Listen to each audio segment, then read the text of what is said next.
Bareng kok tambahno sakliyane soal Ahok mundur, sampean karo Pak Luhut ngomong apa aja empat mata. Ya bener nggak? Yang empat mata itu loh.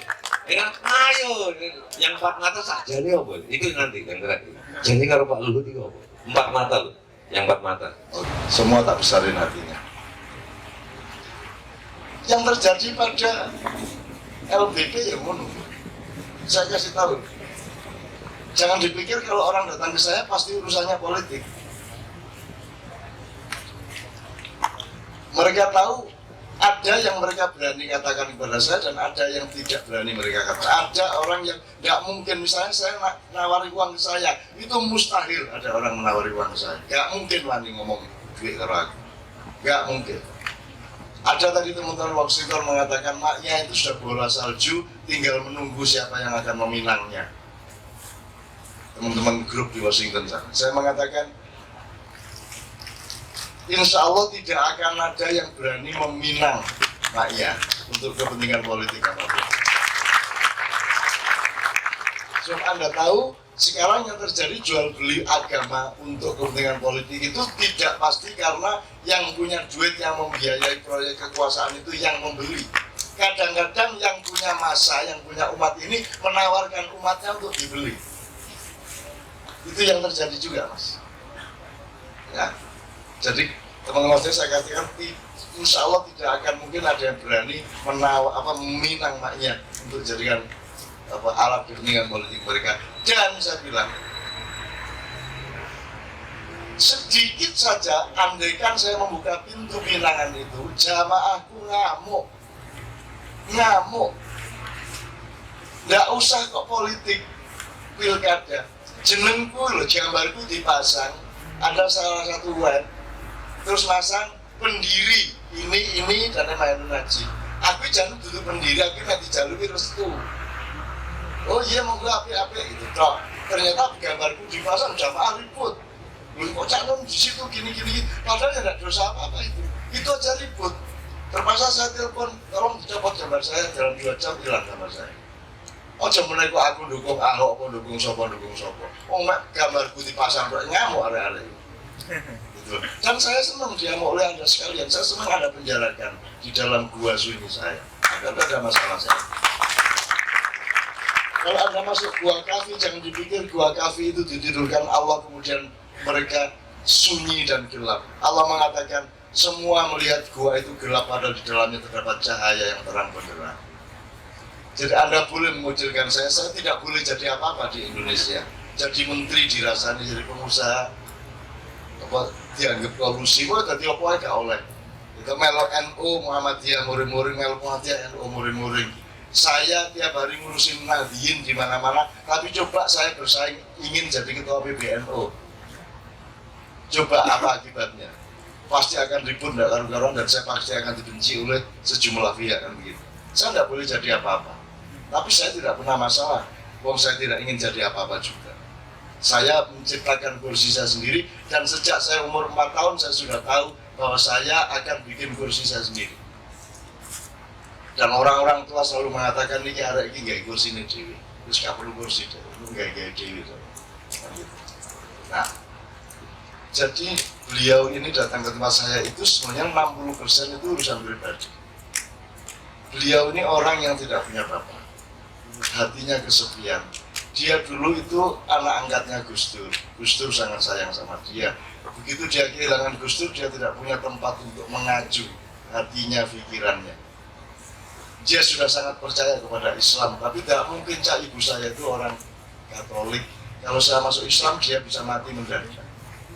Jadi tolong jangan dipersoalkan, yang penting hati saya sampai tahu. Jadi dia itu orang yang mencari bapak datang ke saya itu. Ini, tapi ini tolong jangan diumumkan ya Mas ya. Enggak, gini kok. Kamu jawab, kamu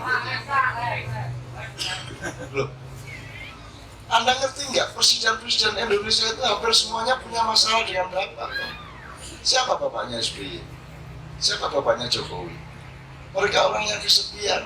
Dan siapa yang paling tua di Indonesia sekarang kecuali saya? Saya bapaknya semua orang. Mereka juga memandang saya sebagai bapak. Jadi Anda jangan benci sama saya, karena mereka itu ya ono baike, ya ono cengenge, ya ono sedih, ya ono sepine. Jangan hanya dilihat bahwa mereka berkuasa gitu toh. Mereka punya banyak dimensi dalam kehidupan mereka. Gitu loh. Nah, kita jangan mempersempit hidup ini dengan satu tema atau satu konteks saja. Bahwa dia presiden, bahwa dia menteri, bahwa dia ketua partai, bahwa dia calon gubernur. Jangan hanya begitu. Ada banyak hal.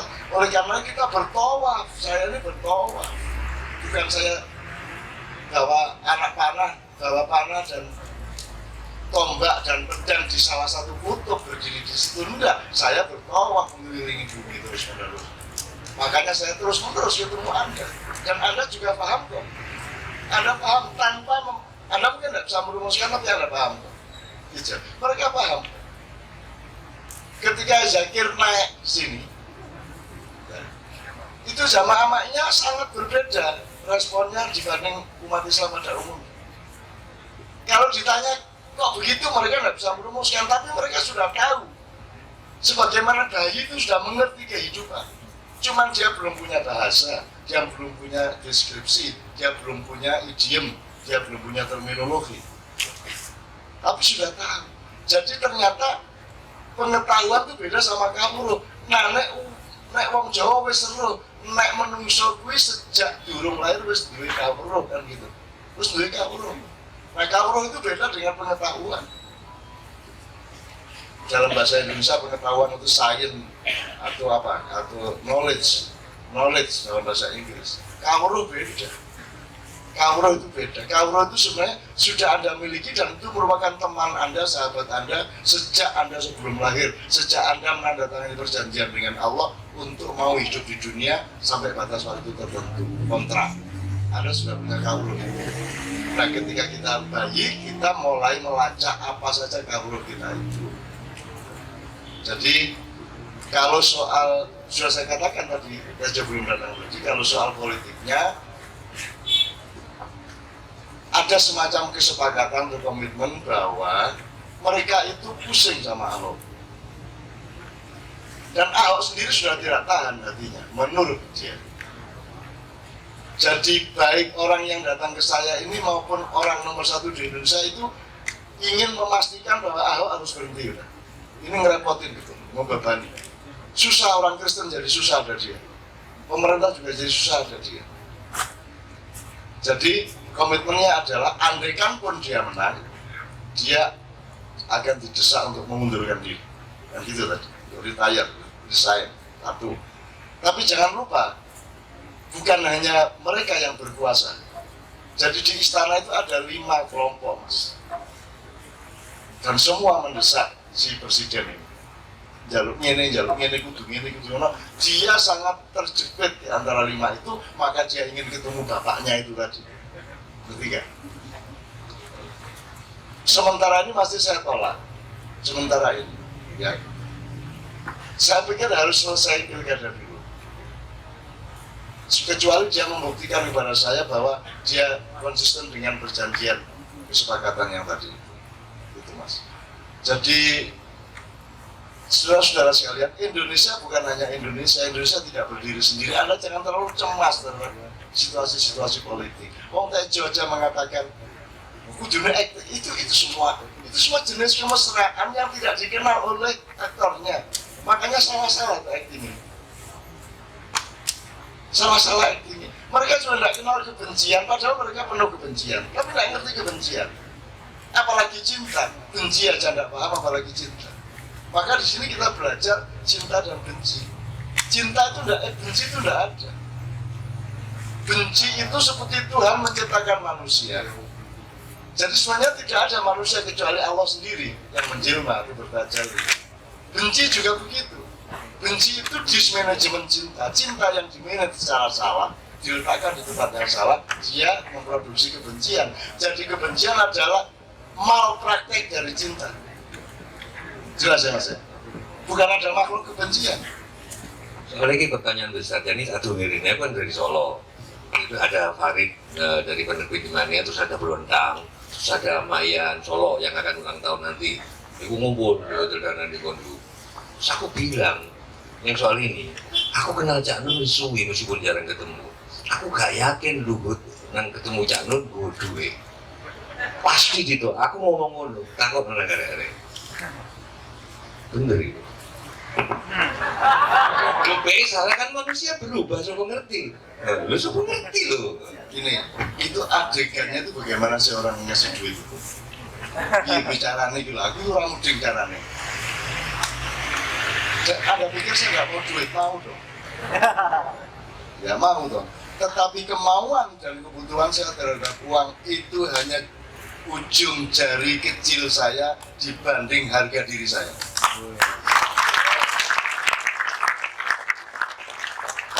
Saya pertemuan itu ada mereka semua berdua, itu yang disebut berdua itu cuma 5 menit karena dia ingin ngomong pribadi tadi.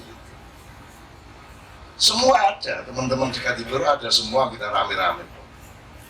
Dulu waktu kabar Eskrim datang ya rame-rame, semua lah tokoh-tokoh yang datang kita rame-rame.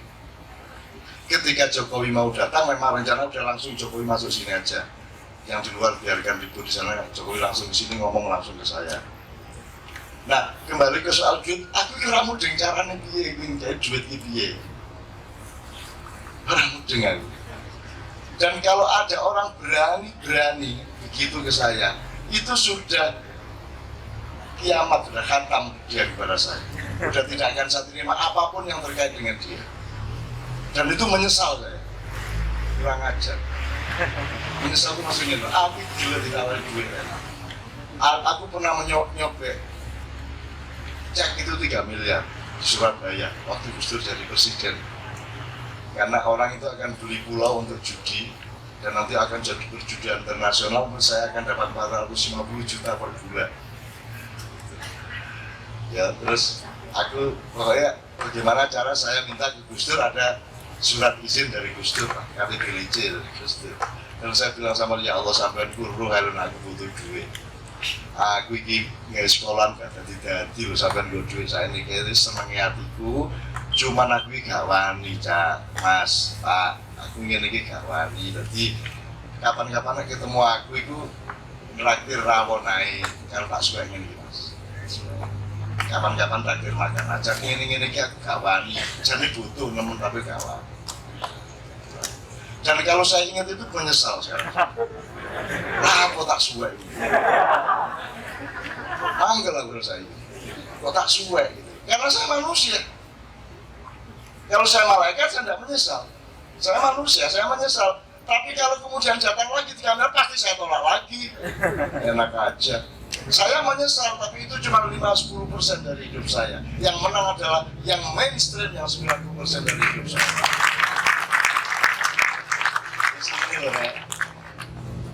Ono arek wedok ayu sampai dingongkon ngeterno. Ah, ojo engko diulang ngene. Terus akhirnya diterno Pak Ilyas. Nah, kira-kira aku menyesal nggak? Ya menyesal, aduh kurang ajar enak Pak Ilyas ini. Tapi wong arek teko meneh ya tetep Pak Ilyas sing tak kongkon. Ngerti nggak? Itulah hidup. Gitu loh. Jadi tolong jangan indikasi dijadikan fakta. Indikasi pun apa indikasinya gitu. Ya lah, itu loh Jo, apa mana Jo? Jo, sampai itu. Waktu di Mesir, ada gereja Koptik, itu di dalam gua. Gereja itu bisa menampung sekitar 20.000 jamaah. Pas metu saka pintu cilik, seluruh tulisannya Arab dan bahasa Inggris. Hanya satu tulisan bahasa Indonesia dipahat itu di pintunya, selamat datang Indonesia. Aku tanya ke orang sana, ini kapan dibuat? Ini saat Cak Nun sama Kiai Kanjeng main di sini. Sebenarnya, tadi kan sebenarnya, wis tak kasih dulu. Ya, aku sebenarnya ingin betul ke Mesir lagi, Jo. Aku ingin betul saya ini, jadi saya sebenarnya agak jengkel sama Arab Spring ini. Penaklukan Amerika dan sekutu kepada negara-negara Timur Tengah yang membuat saya sudah punya rencana sama saya ini ya, sama Buya ya, untuk perjalanan darat dari Mesir sampai ke Tunisia, sampai ke Algeria, Aljazair, bahkan mungkin bisa sampai Senegal sama Kiai Kanjeng. Tiba-tiba Amerika nyerbu, tiba-tiba Saddam Hussein yang bisin, sopo jenenge Gaddafi dihabisin, udah nggak jadi ke Libya saya. Nah, saya tidak tahu, saya mudah-mudahan Allah mengizinkan awakmu sing dulu percaya tercabul ya. Al-Fatihah ya ping telu ya.